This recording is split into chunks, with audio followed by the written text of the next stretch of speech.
Здравствуйте, мои дорогие подписчики! Добро пожаловать на наш канал! Не забудьте подписаться на наш канал, чтобы быть в курсе новых видео. Когда Гизем выходит из комнаты, она спрашивает Дилана Берана, что происходит. Правдиво ли то, что я слышала, и спрашивает, разве он снова не собирается причинить нам вред. Беран говорит: нет, на этот раз все в нашу пользу, мы загоним его в угол и поймаем. Когда Харон просит Ясмин перезвонить и говорит, что повторит предложение руки и сердца, Ясмин говорит, что не нужно никаких сюрпризов. Когда Харон настаивает на этом вопросе, Ясмин объясняет, что кольца нет со мной, я принесу его завтра домой. Дилан говорит: так что же нам теперь делать, пока мы так ждем, он будет продолжать строить злые планы. Когда Баран говорит: не волнуйся, мы разработаем план, говорит Дилан: поскольку он нацелился на нас, давайте выйдем и поймаем его. Баран не хочет принимать это предложение, он злится и выходит из комнаты, говоря, что не подпустит вас ни на шаг ближе к этому маньяку. Пока Роуз убирается в своей комнате, приходит Ферат и спрашивает, не обижаемся ли мы, когда он видит ее поведение. Затем он смягчает Гуль, держит ее за руку и заставляет сесть на кровать. Он говорит: я знаю, что мы переживаем трудные времена. Может быть, на твоем месте я бы не хотел стоять рядом со мной. В конце концов, это моя жизнь. Гуль говорит: я не пойду, но я слишком напуган, я беспокоюсь о том, когда наступят более мирные дни. В конце этого разговора лед между ними тает, и когда Гуль Ферат говорит: я хочу пойти в больницу и завести ребенка, Ферат становится очень счастливым. Когда Ясмин звонит Цеврии и сообщает ей, что Харун хочет кольцо и просит о помощи, Цеврия думает купить такое же. Когда Дилан объясняет Гулю свои мысли о Джавахире, Гуль внезапно говорит: речь идет не о том, чтобы подвергать твою жизнь опасности. Мне очень жаль, но я согласен с братом Бараном, мы не можем подвергать тебя опасности открыто. Затем Дилан поворачивается к Гэже Азади и спрашивает, что вы думаете, и она говорит: я не знаю, что и думать, моя прекрасная девочка. Пока Баран разговаривает и пытается что-то спланировать со своим отцом, братом и Акифом в кабинете приходит Дилан. Дилану не нравится план, который они составили, и тогда он привлекает внимание, я говорю: раз уж он поставил меня и моего сына целью, давайте заманим его в ловушку через меня и поймаем его, пока он хочет нам навредить.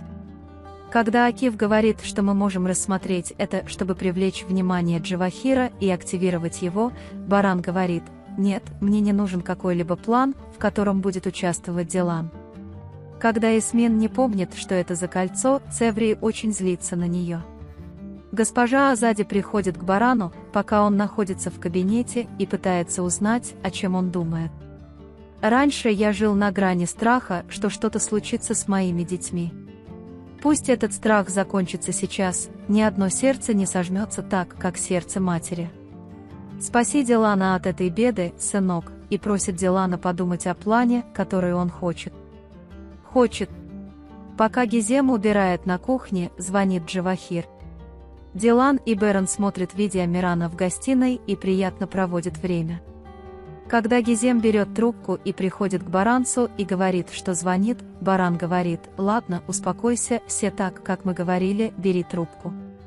Когда Гизем отвечает на звонок и рассказывает мне, что происходит, госпожа Гизем говорит: ничего, никто ничего не сказал. Когда все говорят, что они в особняке, это означает, что господин Баран хочет насладиться особняком, тогда он кладет трубку и говорит: увидимся позже. Дилан и Баран поддерживают Гизема, говоря: успокойся, ничего не произойдет. Когда Харун и Джевдет начинают разговор о браке, Цеврия охотно проливает чай на руку, чтобы изменить ситуацию, и начинает спор между ними и Джевдетом. Когда Харун собирался уйти, он внезапно обернулся и сказал: ты собирался отдать мне кольцо. Ясмин говорит: интересно, куда я его положила. Харун говорит ему: хорошо, тогда не забудь вернуть это завтра, и уходит. Чтобы убедить Дилана Берана, он спрашивает: будем ли мы продолжать жить с этим страхом долгие годы. Глаза Берана наполняются слезами, и он спрашивает, все ли это из-за меня, что Дилан делает все, что нужно матери, чтобы защитить своего ребенка.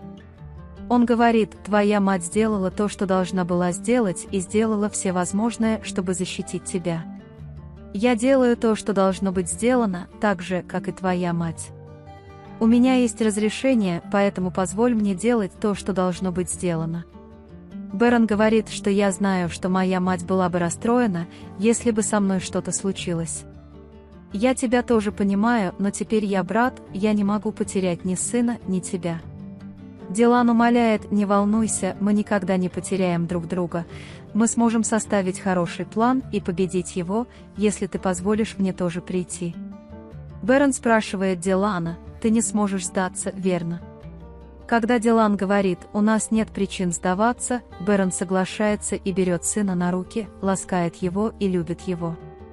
Они оба не могут сдержать слез. Дилан подходит к двери комнаты Ферата и Гуля и зовет их, нам есть о чем поговорить внизу, вы можете прийти. Он также позвонил Барану Акифу, и они начали обсуждать детали плана.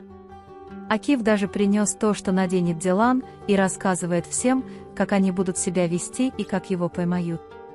Пока Ферат и Гуль собираются ложиться спать в своей комнате, Ферат видит Гуля в плохом настроении, и когда он спрашивает, Гуль говорит, «Я очень боюсь, что что-то случится с Диланом». Ферат говорит, что мы приняли все меры предосторожности, он даже не встретится лицом к лицу с Джавахиром, эта работа закончится завтра, без каких-либо происшествий. Подумайте о хороших вещах, подумайте о нашем будущем ребенке, я держу ее на руках, и ее мать говорит, я думаю, она голодна, а Гуль берет на руки нашу дочь и говорит, это девочка, и они мило разговаривают с ребенком. Потом они говорят о том, что завтра будет трудным, и говорят, что пора отдохнуть и поспать. Беран и Дилан заключают пари, что увидят, на кого будет похож Миран в постели, кто первым скажет «мама» или «папа». Беран не мог уснуть до утра и наблюдал за Диланом. Они оба выглядят очень обеспокоенными. Когда Баран Акиф говорит, что скоро придет, Дилан говорит, «Хорошо, я тоже встаю, буду готов через 2 минуты». Гуль хотел пойти в больницу и приехать до того, как Дилан Лару идет, но Ферат отложил это, чтобы успеть сделать это после всего этого. Приходит Акиф и дает советы, о чем поговорить в кабинете с Гиземом. Пока Джавахир что-то бормочет про себя, когда Гизем звонит ему, он говорит, «Скажи мне, я надеюсь, что нет ничего загадочного», и Гизем 6 вешает трубку. Акиф, Дилан и Баран успокаивают Гизем и снова звонят ей. Когда я спрашиваю Гизем, почему она закрыла ее, она объясняет, что это потому, что кто-то вошел на кухню и сообщил ей, что они планируют посидеть на улице и подышать свежим воздухом через 1 или 2 часа. Пока Дилан и Баран доверяют Мирана людям в особняке, все очень нервничают, затем Баран говорит, что Миран верен вам, а Миран верен вам. Леди Азади надевает чевшен на горло, чтобы защитить Дилана. Когда Дилан и Баран покидают Миаран и плачут им вслед, они поворачиваются и оглядываются назад. Вы можете поделиться своим ценным мнением в разделе комментариев. Не забудьте подписаться и включить уведомления, чтобы увидеть больше видео. Увидимся в следующем видео. Береги себя. До свидания.